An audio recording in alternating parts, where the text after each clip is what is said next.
Doctor जी, हमारा राजू इतना कुछ खाता है लेकिन फिर भी उसकी सेहत नहीं बनती। हर माँ को ऐसा लगता है कि अपने बच्चे की सेहत अच्छी बन जाए, लेकिन आपको एक बात बता दूं, अच्छी सेहत बनाने के लिए अच्छे खाने से भी ज़्यादा ज़रूरी होता है आपकी पाचन शक्ति का अच्छा होना। बहुत से लोगों में ऐसा देखा जाता है कि उनकी पाचन शक्ति कमज़ोर होती है और उसी वजह से उनकी भूख कम लगती है, और बिना भूख के सेहत कैसे बनेगी। तो आपको भी आपका वजन बढ़ाना है, अच्छी सेहत बनानी है, बॉडी बिल्डिंग करनी है और पर्सनैलिटी में इंप्रूवमेंट लाना है, तो आज के इस वीडियो में हम बात करेंगे 5 ऐसे टिप्स के बारे में कि जिसको करने के बाद आपकी डेफिनेटली पाचन शक्ति इंप्रूव हो जाएगी और उससे आपकी सेहत बनेगी।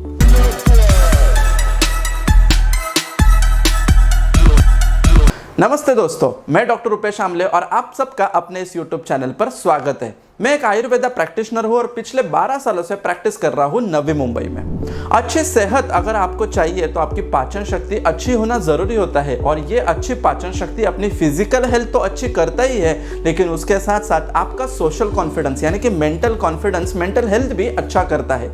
जिसकी वजन कम हो उसका 4 दोस्तों में मजाक उड़ाया जाता है या उसको पर्सनालिटी वाइज वो इंफीरियरिटी फील करता है, सोशली उसका कॉन्फिडेंस कम रहता है और 4 लोगों में जाने के बाद वो डेयरिंग नहीं कर पाता वो सारी चीज़ें करने के लिए।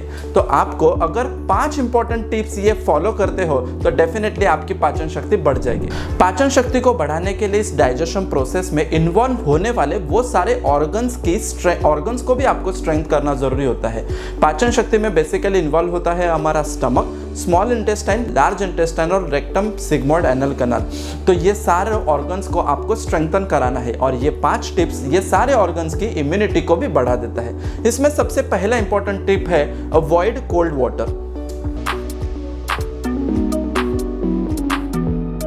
आयुर्वेद के अनुसार हमें खाना खाने से पहले पानी पीना ही नहीं चाहिए, लेकिन अगर आपको पानी पीना भी होगा तो बहुत सारे लोग मिस्टेक ये करते हैं कि वो ठंडा पानी पी लेते हैं। चलिए समझते हैं कि ठंडे पानी से होता क्या है। हमें जब भी भूख लगती है तो हमें एसिड प्रोड्यूस होता है, यानी कि हमारे स्टमक में हाइड्रोक्लोरिक एसिड जो तैयार होता है उससे हमें हंगर सेंसेशन होता है, कुछ खाने की इच्छा हो जाती है। और जब भी हम वो खाना खाते हैं तो हमारे पित्त के साथ वो खाना का इंटरेक्शन हो जाता है और उससे हमें अच्छा पोषण मिल जाता है। उसमें जो न्यूट्रिटिव मीडिया होता है वो डाइजेस्ट होता है, वो सारा एब्जॉर्प्शन हमारे ब्लड में हो जाता है। लेकिन अगर आपने इसी कंडीशन में अगर ठंडा पानी पी लिया तो वो ठंडे पानी की वजह से आपके पेट में होने वाला जो एसिड है वो न्यूट्रलाइज हो जाता है क्वांटिटी और क्वालिटी वाइज, और उसके बाद अगर हम खाना खाते हैं तो वो अच्छे से डाइजेस्ट नहीं हो पाता, जबकि इस खाने से हमें हो जाता है ब्लॉटिंग या इंडाइजेशन जैसी शिकायतें। तो आयुर्वेद के अनुसार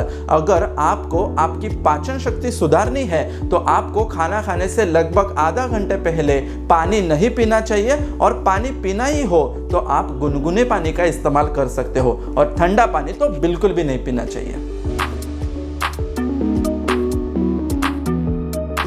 पाचन शक्ति को बढ़ाने के लिए दूसरी इंपॉर्टेंट टिप है क्लीन योर स्मॉल इंटेस्टाइन।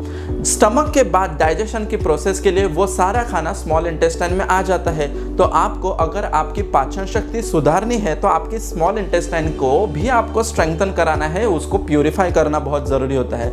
बहुत सारे ऐसे लोग कि जिनका वजन कम होता है या जिनकी पाचन शक्ति कमज़ोर होती है, उनके स्मॉल इंटेस्टाइन यानी कि छोटे आंतड़ों में खाना अटका हुआ रहता है और वो वैसे ही सड़ता है, गलता है, जिससे कि अमोनिया नाम का गैस उसमें तैयार हो जाता है, और उसी सड़े हुए खाने के वजह से इंटेस्टाइन के जो पोर्स होते हैं जिससे कि हमारे खाने से न्यूट्रिशन एब्जॉर्ब होने चाहिए, वो पोर्स ब्लॉक हो जाते हैं, और इसी प्रकार की कंडीशन के वजह से उनकी पाचन शक्ति और कमज़ोर हो जाती है। तो आपको आपके स्मॉल इंटेस्टाइन को क्लीन करना बहुत ज़रूरी है, और इसमें सबसे इंपॉर्टेंट बात होती है सुबह उठने के बाद अगर आप गुनगुना पानी पीते हो, गर्म पानी पीते हो, तो उससे आपकी छोटी आंतड़ें जो होती है वो क्लीन होने लगती है, उसमें अटका हुआ सारा मल जो होता है वो बाहर निकलता है, और उसके साथ साथ उसके पोर्स ओपन हो जाते हैं और आपकी पाचन शक्ति इंप्रूव हो जाती है।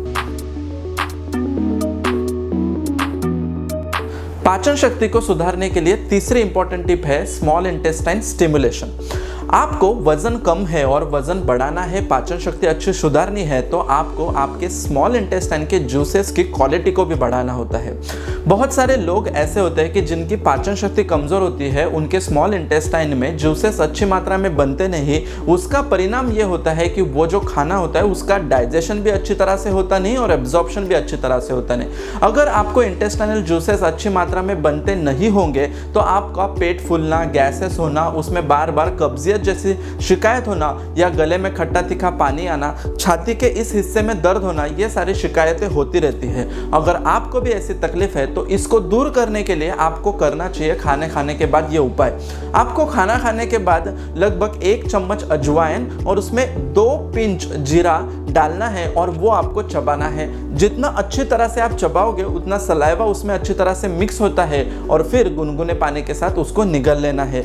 जैसे ही ये प्रोसेस हम करते हैं तो सलाइवा में हमारे काफ़ी ये अजवाइन और जीरा जो होता है उसका एक्सट्रैक्ट मिल जाता है और वो हमारे स्मॉल इंटेस्टाइन को स्टिमुलेट कर देता है, मजबूर कर देता है अच्छी मात्रा में जूसेस बनाने को। जैसे ही हम स्मॉल इंटेस्टाइन में ये सारे जूसेस और इंटेस्टाइनल फ्लूइड्स बनते हैं तो हमारा डाइजेशन का क्वालिटी काफ़ी अच्छा मात्रा में इम्प्रूव हो जाता है, डाइजेशन इजीली हो जाता है। डाइजेशन के बाद हमें वो फीलिंग आ जाती है कि हमने भरपेट खाना खाया और उससे हमें न्यूट्रिशन मिल भी रहा है। तो पाचन शक्ति आपको इम्प्रूव करानी है तो खाना खाने के बाद खाइए अजवाइन और जीरा।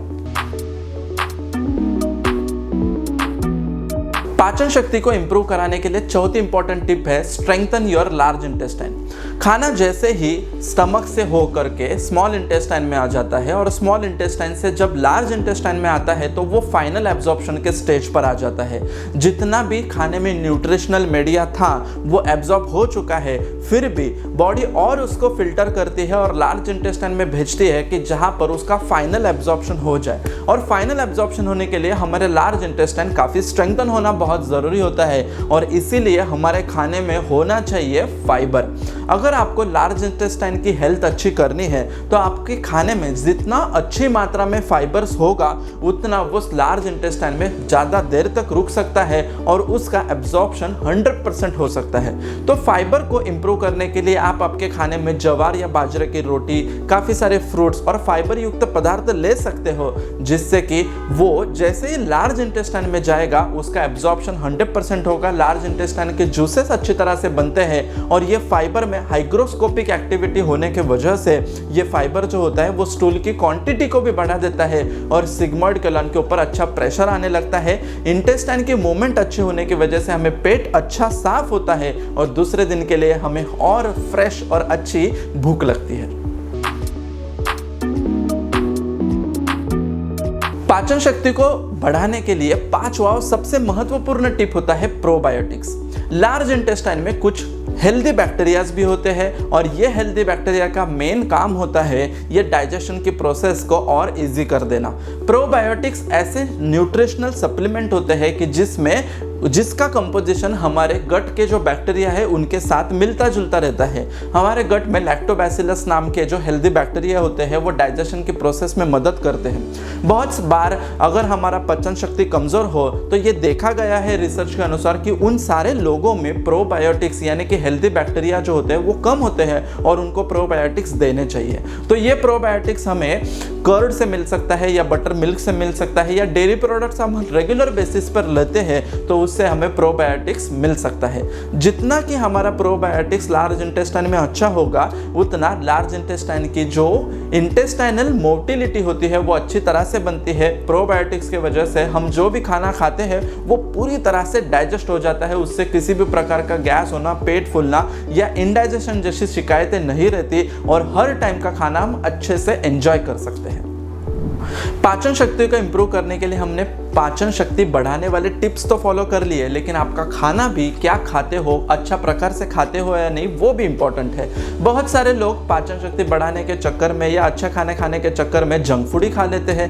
पाव भाजी, शेवपुरी, पानीपुरी या फिर ऐसे जंक प्रोडक्ट्स की जैसे न्यूट्रिशनल वैल्यू उसमें ज़ीरो होती है। इस प्रकार से अगर आप खाते हो तो आपकी पाचन शक्ति बढ़ी हुई भी होगी तो वो कम हो जाएगी। अचार का ज़्यादा मात्रा में सेवन करना या मसाले युक्त पदार्थों का ज़्यादा मात्रा में सेवन करना, इस वजह से हमारे इंटेस्टाइनल जूसेस है वो भी डिस्टर्ब हो जाते हैं और हमारा पाचन शक्ति कमजोर होने लगता है। अगर हम मैदे के पदार्थ या फिर मीठे पदार्थ ज़्यादा मात्रा में खाता है तो वो उसी वजह से भी हमारा मेटाबॉलिज्म डिस्टर्ब होने लगता है। और आपको अगर आपकी पाचन शक्ति अच्छी रखनी है तो आपको पैकेट फूड बिल्कुल भी नहीं खाना चाहिए। शुद्ध, सात्विक और ताज़ा बना हुआ भोजन अगर हम खाते हैं तो डेफिनेटली आपकी पाचन शक्ति बढ़ती भी है और बढ़ी हुई पाचन शक्ति मेंटेन भी रहती है। आपको भी अगर आपके पाचन शक्ति से रिलेटेड किसी भी प्रकार की समस्या है तो मुझे कमेंट बॉक्स में ज़रूर पूछिए। इसी वीडियो के बारे में, ये टिप्स के बारे में अगर आपको किसी भी प्रकार का कंफ्यूजन हो तो भी आप पूछ सकते हो। ऐसे ही इंफॉर्मेटिव वीडियोस के लिए मेरे चैनल को सब्सक्राइब कीजिए, बेल बटन दबाना मत भूलिए। ऐसा ही पेज डॉक्टर आमले रूपेश नाम से इंस्टाग्राम पर है, आप उधर भी मुझे फॉलो कर सकते हो। मिलते हैं नॉलेजेबल वीडियो के साथ अगले वीडियो में, तब तक के लिए धन्यवाद। Thank you so much.